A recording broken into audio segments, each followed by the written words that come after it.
د دې عتبه لور وه هنده سردارو د مکې او دا لور هنده په ابو سفیان باندې واده وه هغه هم سردارو.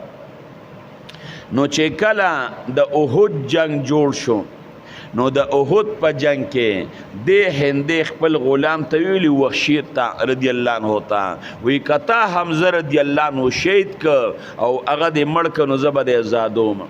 هغه یو ځای کې پټو حربه نیزه ورسره وړه نیزه ورسره یې وه.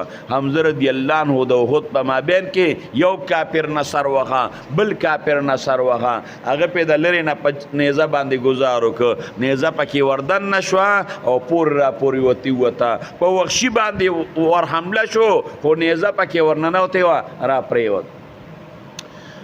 چې جنگ لږ په قلار شو او یا صحابه کرام پکې شهیدان شو.